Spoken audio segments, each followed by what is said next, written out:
Como é que o Espiritismo nos faz compreender a ideia de Deus trazendo para a nossa vida? Eu falo isso mesmo por mim, porque às vezes eu sinto falta de estreitar os laços com Deus. Então, quando eu propus essa reflexão, eu estava pensando exatamente nisso, em estreitar esses laços, em sentir Deus. Mas para isso a gente tem que trilhar um caminho, a gente tem que buscar uma compreensão, né? O Espiritismo, como sempre digo, e é importante também, no início, logo de início aqui, a gente falar que gosto muito dessa interação, vocês fiquem à vontade para colocar questões, para fazer perguntas, para trazer as opiniões de vocês, é sempre uma grande alegria essa partilha, essa troca.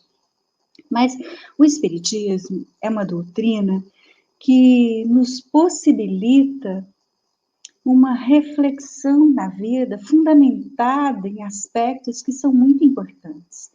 A doutrina espírita, ela se fundamenta no tripé ciência, filosofia e religião. E naquela época, no seu início, nos primórdios da doutrina espírita, o Kardec, ele tinha, assim, uma certa cautela para utilizar o termo religião. Então, de acordo com as falas, os escritos, os relatos que temos dele na Revista Espírita, em obras póstumas, que são as correspondências e os escritos que ele tinha, e não deram tempo para desencarnar, antes do desencarne, foram depois que ele desencarnou é que foram trazidos à tona. Então, ele sempre colocava a doutrina espírita, filosofia, religião, ciência, com consequências religiosas. Eu gosto sempre de trazer esse aspecto para toda a reflexão que me disponho a fazer, porque isso para mim é um conceito muito importante. Porque às vezes a gente fica preso na ideia da religião, a gente fica preso no dogma, a gente acha que é algo instituído e que a gente tem que fazer parte, tem que se tornar, e a proposta do Espiritismo não é essa. O Espiritismo é uma doutrina libertadora, é uma doutrina que liberta consciências. E essa libertação se dá a partir desses dois fundamentos, que é o que nós vamos conversar aqui agora, que é esclarecer e consolar.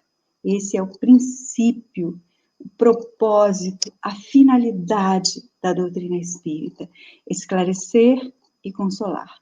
Esclarece quando nos permite acessar uma série de conhecimentos acerca da vida que nos possibilita uma compreensão da vida, uma compreensão maior da vida.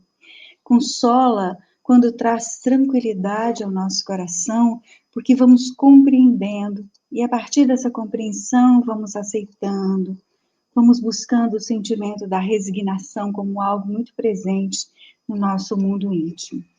Então, o nosso tema, quando Deus fala, você escuta, essa reflexão ela nos leva primeiro a pensar em Deus.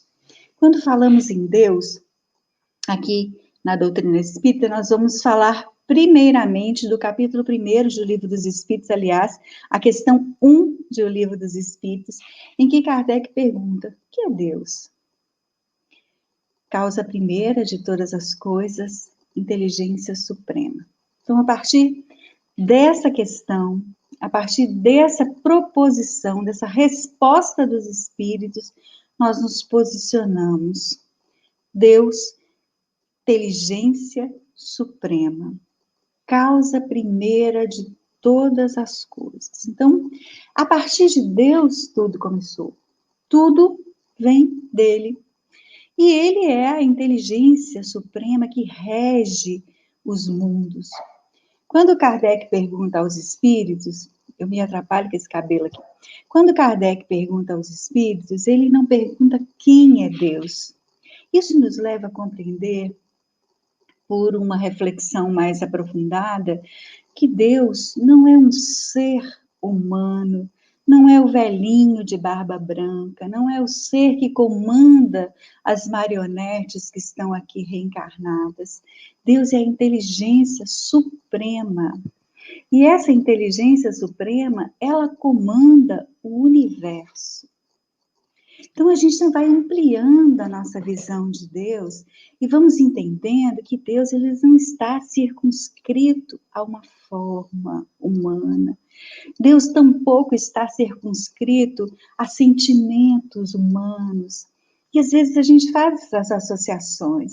A gente pensa num Deus colérico, num Deus rígido, num Deus rigoroso, como nos foi apresentado no Velho Testamento. E a gente sabe que existe uma razão de ser para que a visão fosse assim.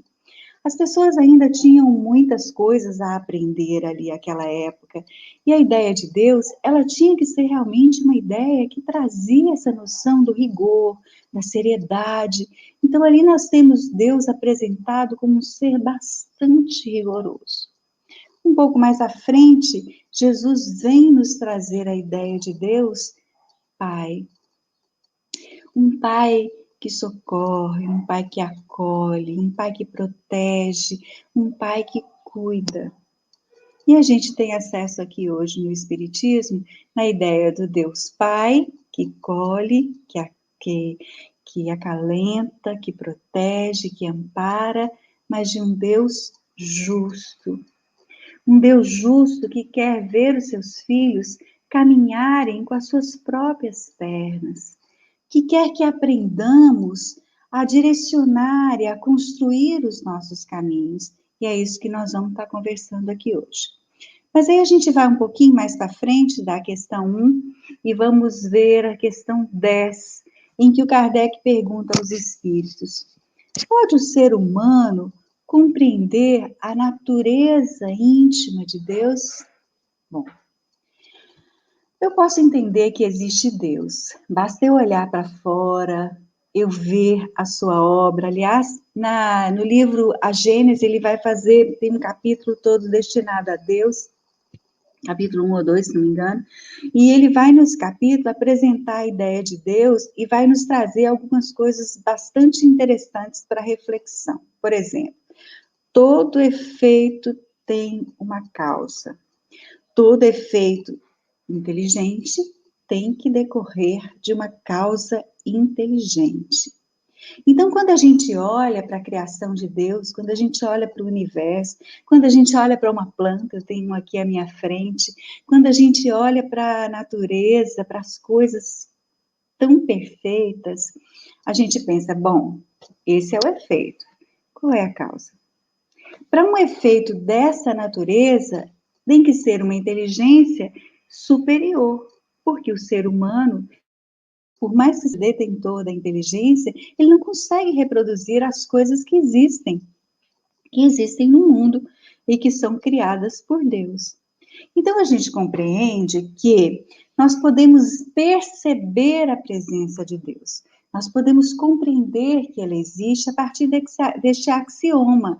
Todo efeito inteligente tem uma causa inteligente. Logo, se existe um mundo todo preparado e construído a partir de uma grande sabedoria e de uma grande inteligência, é porque existe um ser que o criou, que é inteligente, de uma inteligência suprema. Mas aí a gente vem para a questão 10, a gente volta para ela e a gente reflete um pouquinho mais. Pode o ser humano compreender a natureza íntima de Deus? Bom, então eu consigo compreender que ele existe a partir do momento que eu observo, que eu vejo as coisas que ele criou e que eu constato, bom, não pode ser nenhum outro ser que fez isso. É um ser superior, é uma inteligência suprema, é a causa primeira de todas as coisas. Mas a natureza íntima significa qual é a concepção, como é compreender em profundidade o que é Deus. Eu tenho condição de fazer isso? O Kardec pergunta isso aos espíritos. E os espíritos respondem, não. Falta-lhe para tanto um sentido. Então, quando ele fala que é da natureza íntima e fala que nos falta um sentido, ele não está falando mais da obra de Deus, porque a obra nós podemos ver, contemplar, compreender, saber por tudo que não é Deus, o que é Deus. Então, não é da obra que ele está falando. O que ele está se referindo agora é a essência de Deus, a natureza íntima, e isso nós não temos condição de compreender. Então, esse é um outro ponto importante. A gente vai percebendo que o Kardec vem ali alinhavando as questões e ele vai nos ajudando a entender e a trazer para a vida. Porque eu posso entender Deus e posso conceber a ideia de um ser superior, e eu posso viver de tal forma que isso não repercuta não tenha nenhuma repercussão, melhor dizendo, na minha vida, né? Isso não muda em nada a minha vida. E a proposta do Espiritismo é que as coisas que a gente sabe e as coisas que a gente aprende movimente as estruturas internas a tal ponto que a gente se torne um ser diferente do que era ao entrar em contato, ao refletir e ao estudar a doutrina espírita. Por isso Kardec dizia lá nos primórdios da doutrina, quando ele começou a sua codificação e quando consolidou também a codificação, ele dizia que era ciência, filosofia com consequências religiosas. E quando falava assim religião, não estava falando de uma religião instituída, ele estava falando da religião que faz referência ao aspecto moral, ao desenvolvimento moral do ser, em que saber da existência de Deus tem me feito um ser humano melhor. Como a compreensão de que existe um ser superior me faz alguém mais criterioso na busca da melhoria íntima, em busca da melhoria íntima. Então, essa é a questão que nós vamos tentar refletir aqui nesse fim de tarde. Aí a gente vai, então, para a pergunta 11. A gente viu a pergunta 10, vamos para a pergunta 11 agora. Será dado um dia ao ser humano compreender o mistério da divindade? Ele pergunta aos espíritos, porque ele pergunta o que é Deus, faz uma série de perguntas, pergunta se a gente tem condição de compreender a natureza íntima de Deus. Os espíritos dizem que não, falta um sentido para isso, ou seja, Deus não é compreendido a natureza íntima de Deus não pode ser compreendida pelos nossos 5 sentidos, nós não vamos acessar Deus dessa maneira. Aí ele vem, traz uma nova pergunta, tentando compreender e tentando fechar todos os espaços possíveis para a nossa compreensão. Aí ele vem e traz a pergunta: será dado um dia ao ser humano compreender o mistério da divindade? Os espíritos respondem: quando o seu espírito não estiver mais obscurecido pela matéria e pela sua imperfeição, não, pela sua perfeição, se houver aproximado de Deus, então verá e o compreenderá. Então, vejamos, vamos aos pouquinhos para que a gente compreenda. Sabemos que existe um ser superior, sabemos que esse ser superior é a causa primeira de todas as coisas, que é a inteligência suprema, que comanda o universo. Percebemos a presença dele no universo, porque todo efeito inteligente tem uma causa inteligente, nós vemos o efeito dele a todo tempo, basta olharmos para fora, para a natureza, ou então para nós próprios, para a nossa própria estrutura corporal. Ok. Sabemos, então, que não temos condição, não temos sentido, não temos estrutura para compreender o sentido íntimo de Deus, mas quando houver ocorrido no processo evolutivo dos seres, quando houver atingido um nível de perfeição relativa, porque perfeição absoluta só Deus, se houver se aproximado de Deus, então vamos ver e compreender. E a gente lembra de que Jesus já havia estudado, já havia falado sobre isso no Evangelho, nos textos bíblicos registrados pelos evangelistas no Novo Testamento, nas bem-aventuranças, ele diz: bem-aventurados os que têm o coração puro, porque verão a Deus. Então, a condição para ver Deus é o coração puro. E o que significa o coração puro? Significa o ser que se depurou de tal forma na sua caminhada evolutiva, que ele já tirou todas as camadas que o impediam de aproximar de Deus. Então, a gente precisa entender, nós vamos passar aqui vamos dar um pulo para a questão 244. E o Kardec pergunta assim, os espíritos veem Deus? Olha, ele já fez aquelas questões lá na frente, nas primeiras, questões de 1 a 10 ali, 11, 12. Ele pula lá, vai fazer uma série de questões ali ao longo da obra. Quando chega na 244, ele pergunta se os espíritos veem Deus. Ele já havia obtido uma resposta de que só quem tinha se depurado, só quem tinha chegado a uma perfeição relativa, iria compreender Deus. Mas ele volta a essa pergunta e pergunta, então é a matéria que está impedindo a gente de compreender Deus? E os espíritos dão uma resposta perfeita, porque eles respondem assim, só os espíritos superiores veem e compreendem. Os inferiores sentem e adivinham.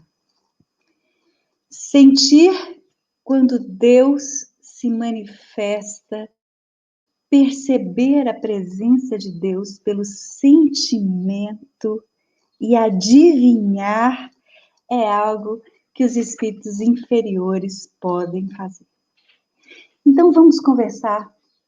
A gente já tem bastante subsídio aqui para a nossa conversa nessa noite. E assim, fiquem à vontade para participar. Então, vamos lá. Nós sabemos que estamos numa caminhada evolutiva e ainda temos muito que trilhar. Então, vamos buscando alguns referenciais que a doutrina espírita nos dá, que vai nos ajudar ilustrando essas questões, né? E vamos também desmistificando a ideia de que, quando trago aqui a temática, quando Deus fala, você escuta, não estamos nos referindo à fala verbal, aqui como nós estamos conversando, e o modo pelo qual nós utilizamos para conversar aqui uns com os outros, aqui nesse mundo de provas e expiação em que nos encontramos. Então, vamos pensar na fala de Deus dessa maneira.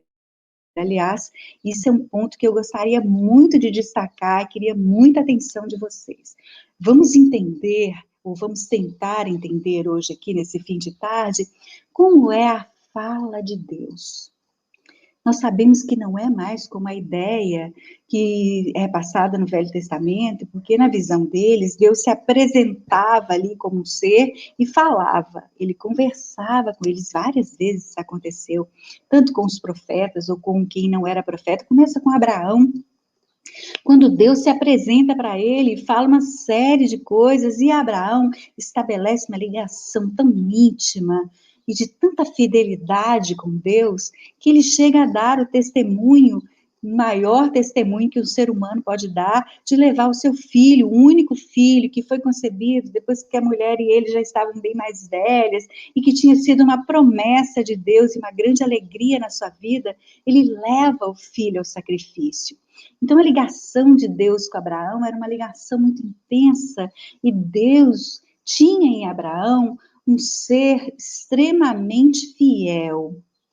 Não é essa a maneira pela qual Deus fala conosco hoje. Não é essa a maneira pela qual nós nos relacionamos com Ele. Então, vamos tentar entender de que maneira é. Mas voltando, então, à questão do processo evolutivo, né? Todos nós fomos criados simples e ignorantes. Ótimo, já sabemos disso. Criados por quem? Por Deus.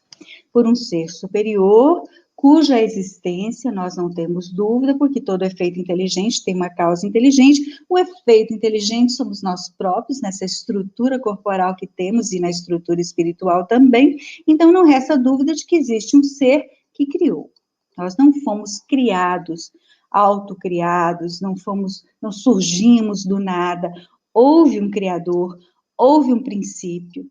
Então, quando houve essa criação, houve uma criação fruto de um amor muito grande deste ser pelas suas criaturas. Ora, se nós aqui, simples inferiores, né, como Kardec fala aqui, né, os espíritos superiores, Kardec faz uma divisão bem sucinta, né, ele divide superior e inferior.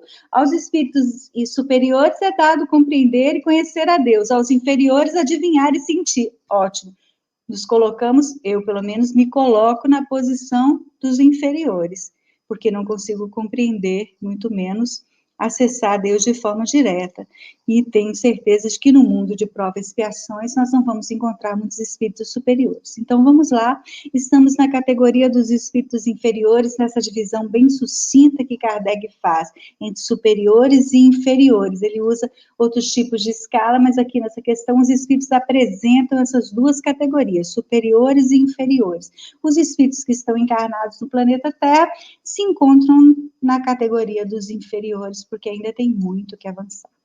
Então, se nós, espíritos inferiores, amamos nossos filhos e queremos para eles o melhor, o que dizer Deus, um ser superior, inteligência suprema, causa primeira de todas as coisas?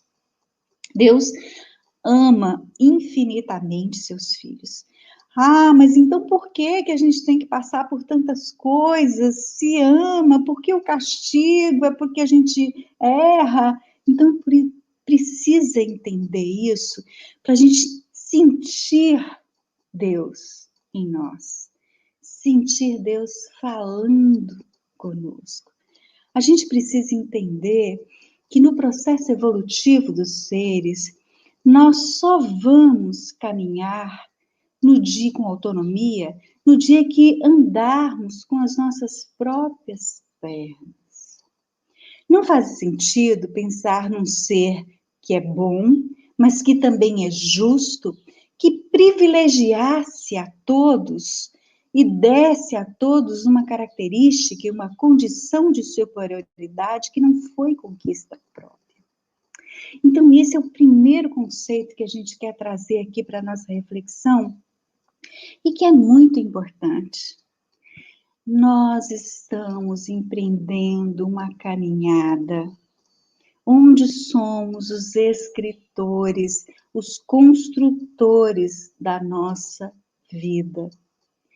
E o papel de Deus na nossa existência é do educador que possibilita uma série de instrumentos para nos ajudar nessa caminhada evolutiva. Num determinado momento, nos afastamos, e aí houve, então, o processo da criação. Nos afastamos desse foco, dessa inteligência suprema, e fomos, na matéria, iniciar a nossa caminhada evolutiva para que a gente pudesse fazer o quê? Retornar para onde viemos, que é a proximidade com Deus, a compreensão, a interação com Deus. Então, esse fator é algo que a gente precisa estar muito atento, porque vai nos trazer um conceito de que a vida é uma grande escola e Deus é um grande pedagogo, é um grande educador. E ele vai nos possibilitar, nessa escola, aprender a caminhar as próprias pernas. Mas o mais interessante, o mais bacana disso, é que ele não nos deixa sozinhos. Nós não estamos sozinhos nessa caminhada. E nós somos, sim, com muitas lutas e muitas questões que precisamos aprender, e que a aprendizagem é difícil, nós somos colocados muitas vezes à prova, mas em todos os momentos nós temos todo o amparo que necessitamos.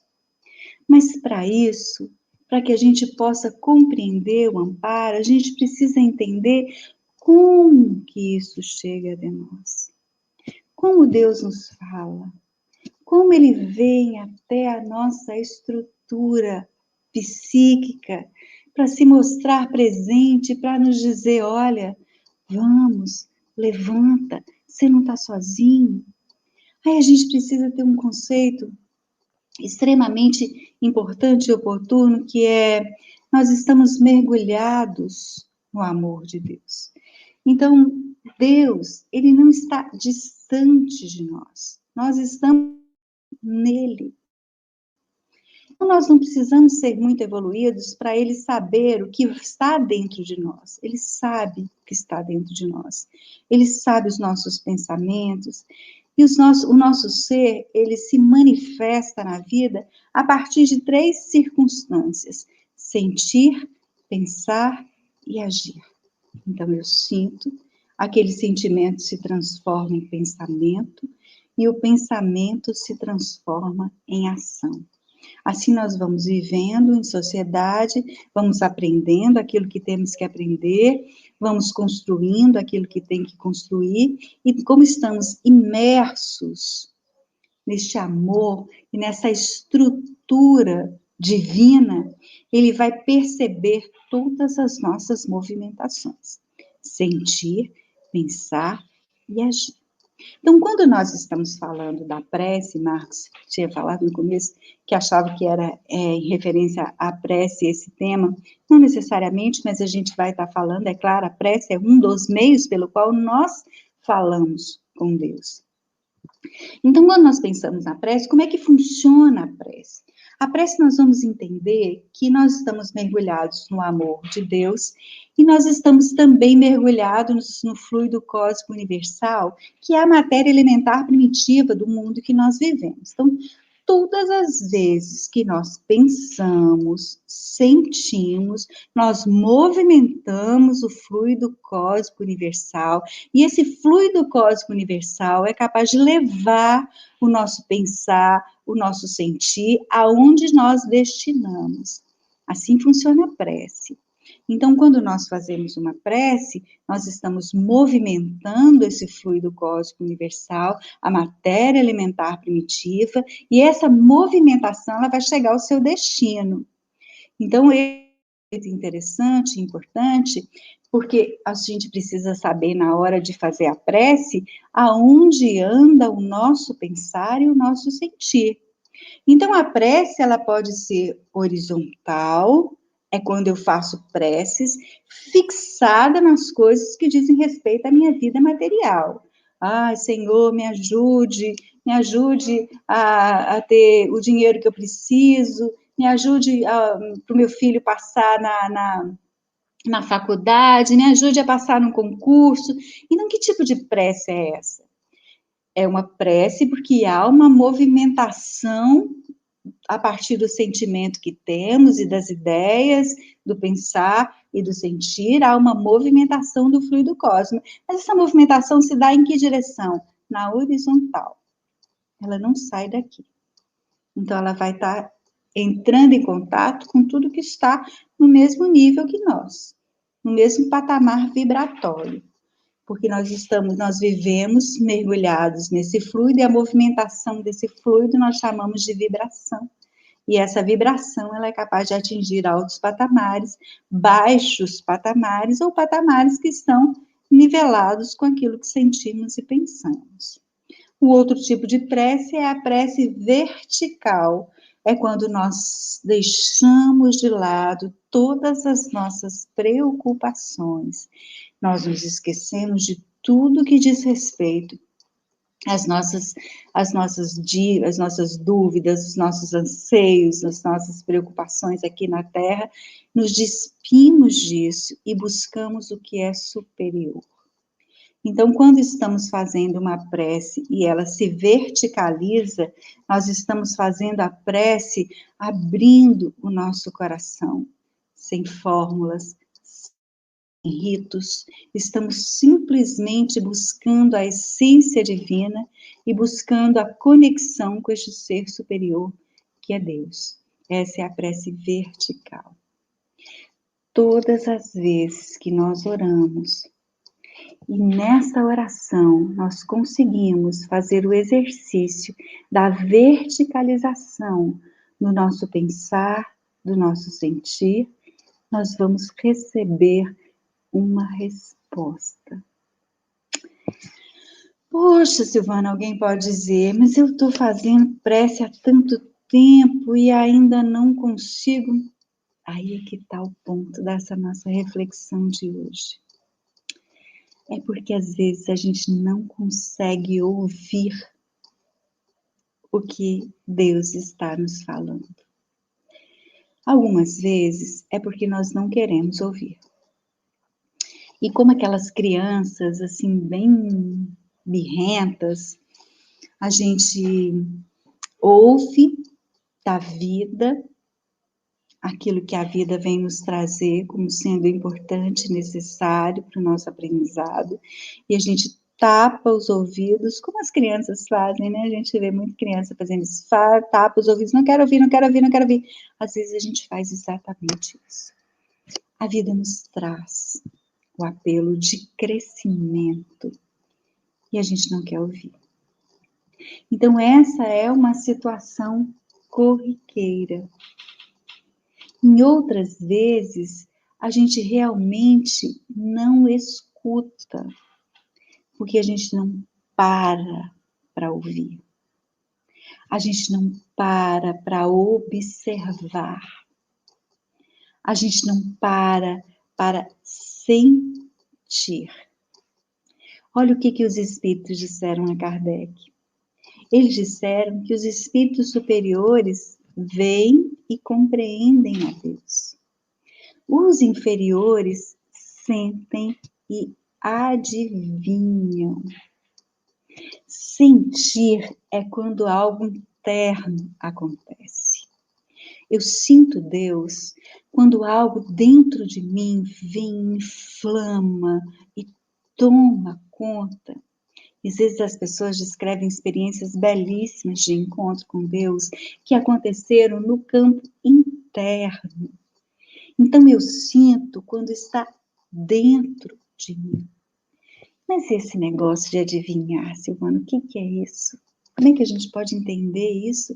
Como é que os espíritos falam uma coisa dessa para Kardec? Os inferiores veem Deus, não veem, eles sentem e adivinham. Sentir tudo bem, eu entendo, é interno, é um arroubo, é um sentimento elevado, é um insight, é algo que nos leva a elevar de tal forma o padrão que é como se a gente fosse arrebatado da vida, e as pessoas buscam caminhos para isso, meditação e outras coisas mais. Agora, o adivinhar é porque Deus nos fala de modo muito sutil.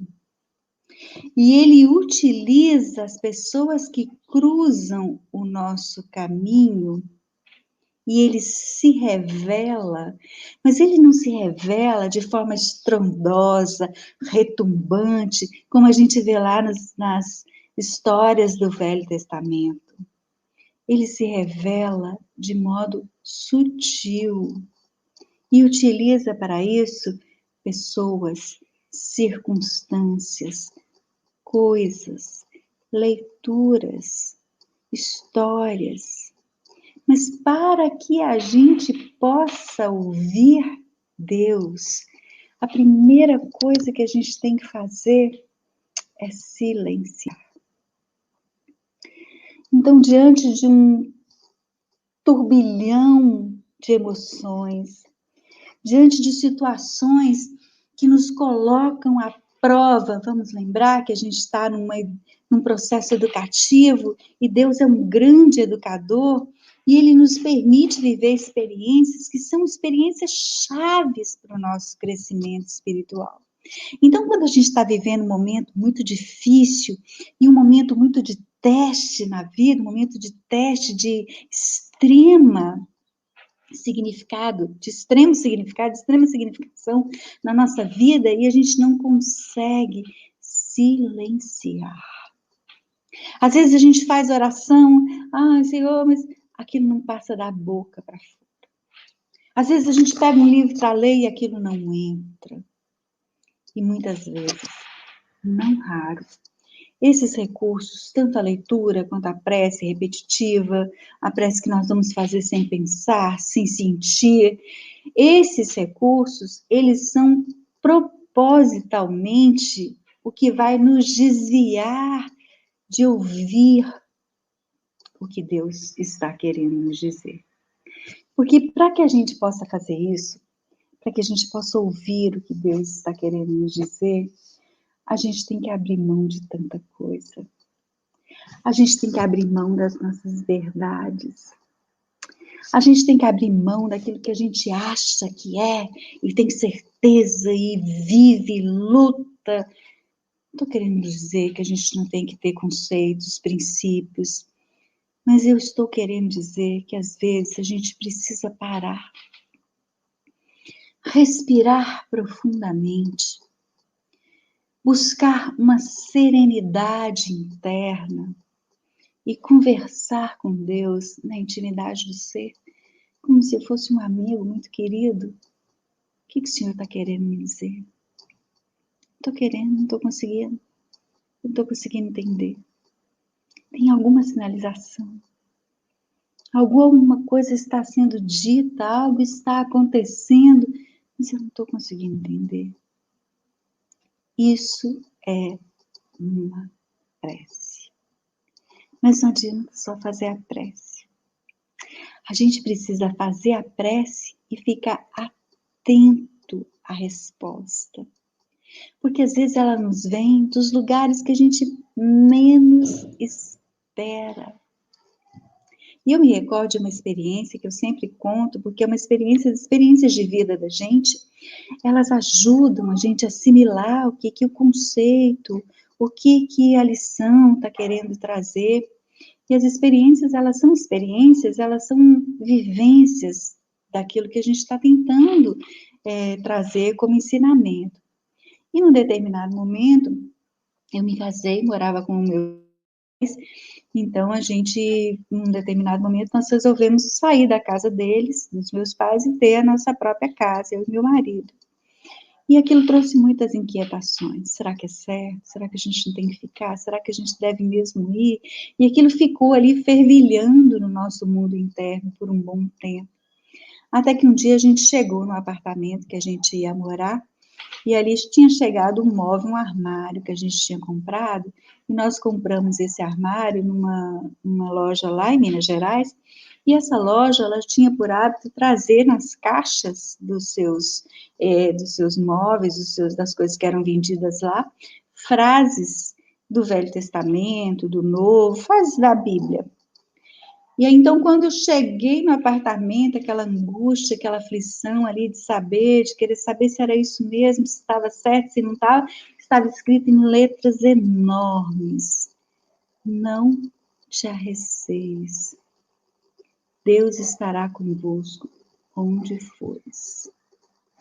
Quando eu li aquela frase, eu falei, meu Deus, eu estou tendo uma resposta aqui para algo que tem me inquietado, para algo que está aqui me martirizando, porque eu não sei se é o passo certo que eu devo dar. E aí eu entendi esse processo que estou falando com vocês. Mas é preciso estar atento. Porque será que a gente vai ficar lendo as caixas de lojas para ver se tem alguma frase e a gente nem se dá conta de que a resposta vai vir desse jeito? Na angústia, no desespero, a gente não se dá conta de que Deus vai trazer a resposta, de que Ele vai falar conosco, mas Ele vai fazer isso de forma sutil, porque é um grande educador. Porque as respostas têm que vir da nossa própria história, porque somos nós que estamos construindo. Porque se nós não fizermos as nossas escolhas, e se nós não traçarmos o caminho que nós vamos trilhar, não vai haver modificações na nossa estrutura. Então, isso aí precisa ser algo que a gente tem que ter em mente.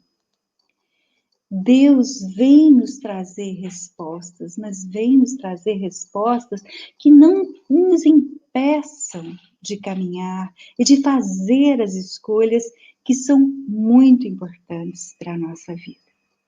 E isso é algo que nós não nos damos conta. É algo que nós nem sempre conseguimos entender, porque não conseguimos educar o olhar, não conseguimos educar o ouvido, não conseguimos parar para perceber que Deus está nos sinalizando coisas importantes acerca da nossa vida. E, Marcos, acho que hoje nós não temos nenhuma pergunta, né? Que pena! Eu sinto falta de uma pergunta, de uma interação, porque fico falando aqui, né? E não estou vendo ninguém, e a gente não está vendo o olhar, a expressão da pessoa.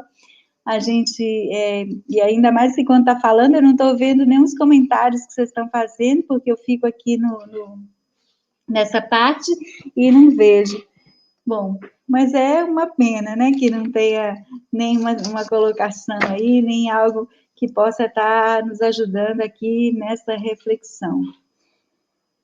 Bom, esse era o corpo do nosso pensamento para a exposição em relação a esse tema.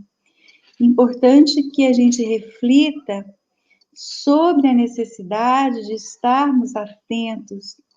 Então, entender também que o que Deus espera de nós, né, que a gente assuma as rédeas da nossa própria vida.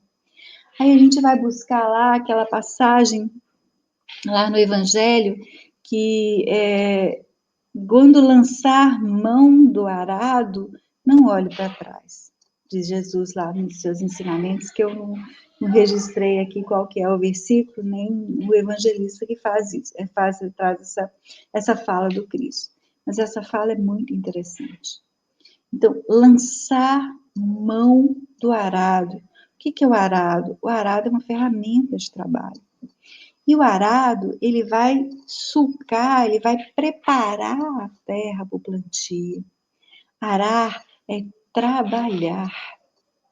Então, quando Jesus faz essa referência, e quando a gente compreende que Deus espera que a gente tome as rédeas da nossa própria vida e não fique responsabilizando A, B ou C pelas coisas que nos acontecem, porque, na verdade, as coisas que nos acontecem, elas são escolhas nossas. Nós construímos, nós idealizamos, nós realizamos. Então, às vezes, essas escolhas, elas podem ser de outras vidas, elas podem ser de séculos atrás, milênios. Às vezes, essas escolhas podem ser da agora. Podem ser escolhas que estamos fazendo agora, nesse momento. Mas o fato é que nós somos os autores da nossa história. Então, é preciso que a gente se aproprie disso.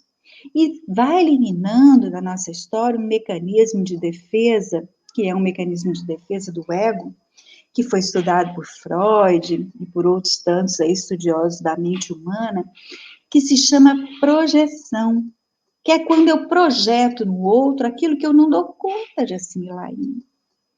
E não é isso que a vida espera de nós. O que a vida espera de nós, um problema no caminhar evolutivo, no processo evolutivo que nós estamos vivendo, é que a gente assuma a nossa própria história. O outro teve um papel importantíssimo para que eu viva essa dor. Tudo bem, ele foi ali o protagonista, mas a dor me pertence. E se ela está batendo na minha porta, é porque eu preciso lidar com ela.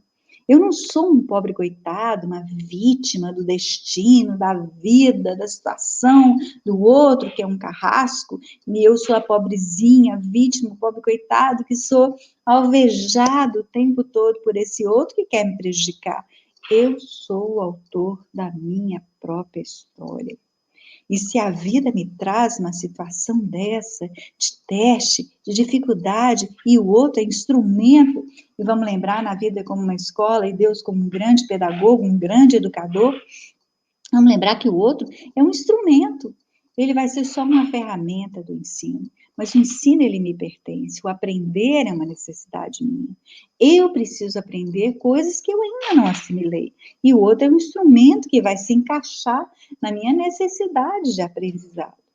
Então, quando Jesus faz a referência de lançar a mão do arado, ele está falando de duas coisas muito, muito importantes. Primeira delas, não pare.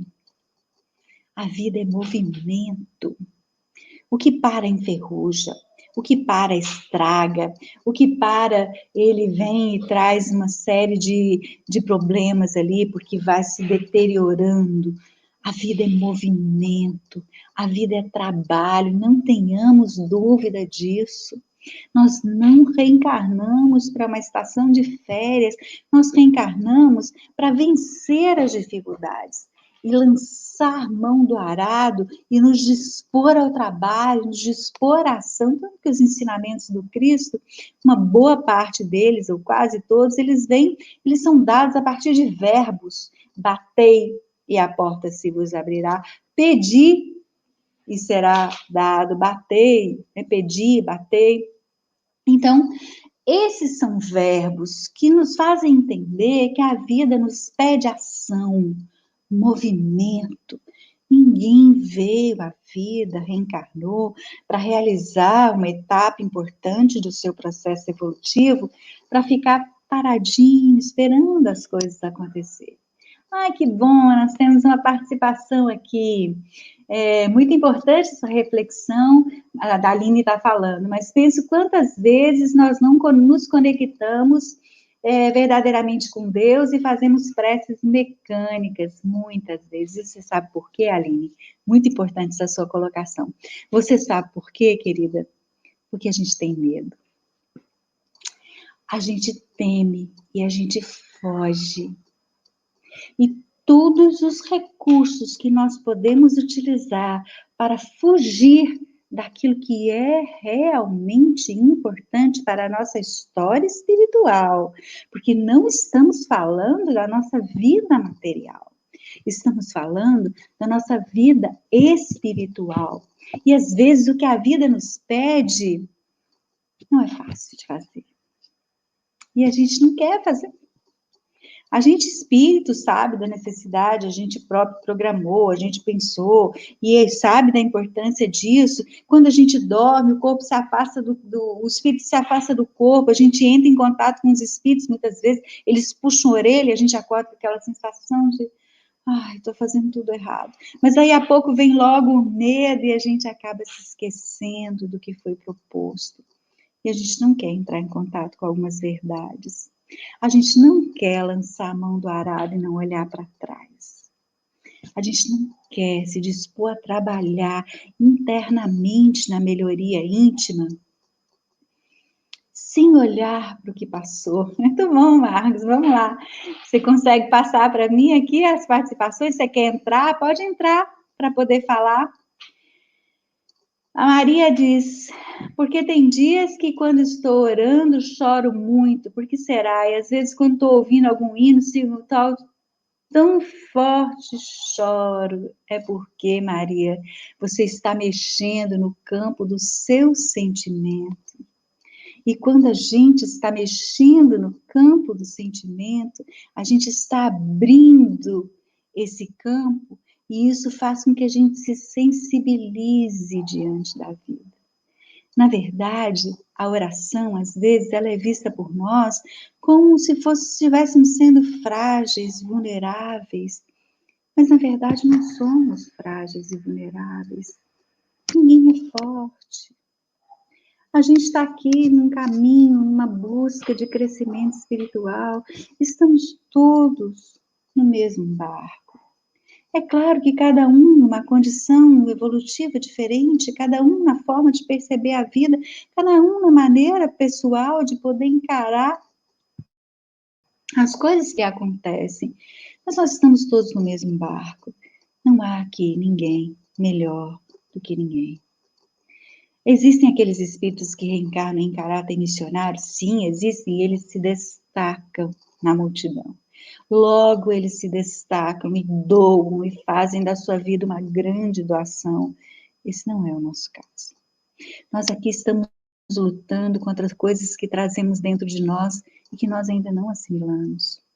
Quando a gente estuda no Espiritismo que o planeta Terra é um planeta de provas e expiação, e o planeta de prova e expiação é onde há o predomínio do mal, o mal não está lá. O mal está aqui. Ah, mas eu não faço mal para ninguém. Graças a Deus, estamos na luta. Mas a gente precisa entender que muitas vezes não faz o mal porque não teve oportunidade. Porque se tivesse, talvez faríamos a mesma coisa. Isso nos faz humanos. Isso nos impede de ficar julgando o comportamento alheio, porque quem somos nós para julgar? E essa fragilidade é tão interessante, porque quando a gente vê Jesus, porque Kardec pergunta aos espíritos, qual o modelo que a humanidade pode ter de forma de conduta, o modelo para a humanidade?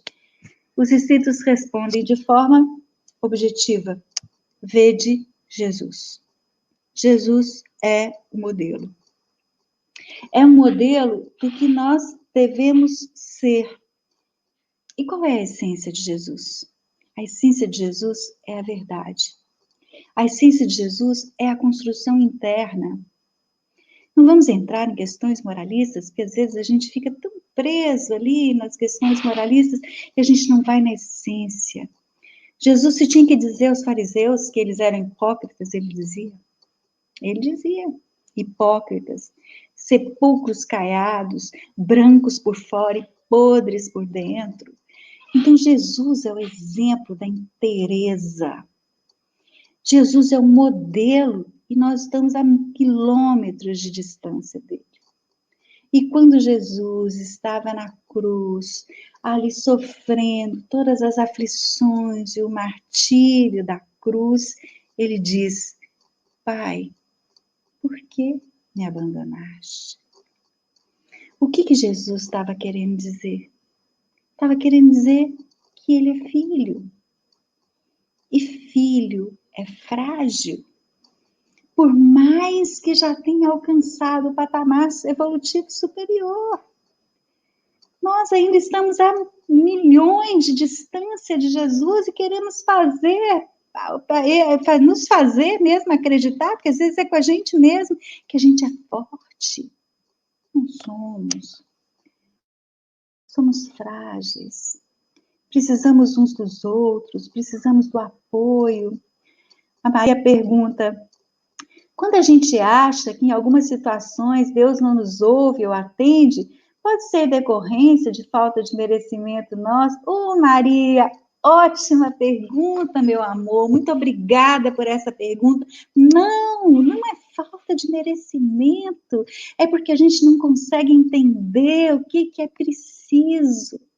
Às vezes a gente tem condição, a gente tem aquilo já prontinho na nossa cabeça, e a gente ora querendo algo que seja formatado dentro daquilo que a gente acha que é o melhor. Mas o que é melhor para a gente é algo diferente. É algo que não raro vai nos trazer dor, vai nos trazer algumas angústias, algumas apreensões. Não é falta de merecimento. Deus ama a todos. Deus ama até o verme mais ínfimo, mas que faz parte da sua criação. Deus não sente amor. Deus é o amor. E não existe falta de merecimento na lógica, na matemática divina. Porque se nós estamos aqui, Ele nos deu uma oportunidade dessa natureza para nos ajudar a melhorar, porque nós merecemos. Não existe falta de merecimento. O que muitas vezes existe é não querer ver o que realmente necessitamos. E às vezes a gente foge daquilo que é a nossa maior necessidade. Como às vezes fugimos aqui no plano material do medicamento, porque não queremos tomar tal medicamento, e aí a gente fica fugindo, mas a gente sabe que aquele é o remédio, mas é um remédio amargo, ele vai trazer desconforto, mas é o que nós necessitamos, e a gente foge. A Tayara diz, não consigo entender como não existe pessoas que são vítimas de algumas situações. Muitas vezes não é vitimização, é dor e desespero. Verdade, Tayara. E a dor e o desespero são tão grandes que a gente não entende que a vida, ela não é esse recorte aqui apenas. A vida é algo bem mais extenso. Quando a gente fala e a gente ouve dos expositores e vê também alguns autores, Emmanuel, André Luiz, na doutrina espírita, dizer que não há vítimas, é porque eles estão falando da lei de ação e reação. E essa lei de ação e reação, ela é implacável. O que eu faço, eu recebo. Só que isso às vezes pode ser um dia, um ano, 20 anos, um século. E eu não me recordo daquilo que eu vivi. Compreender que não há vítima, que nós não somos vítimas, é algo muito difícil, porque a dor, às vezes, é tão forte, é tão insuportável, que a gente não consegue entender que nós próprios podemos criar essa. Mas o que a gente precisa entender, minha querida Tayara, é que a vida é oportunidade de crescimento. A vida é experiência de aprendizado.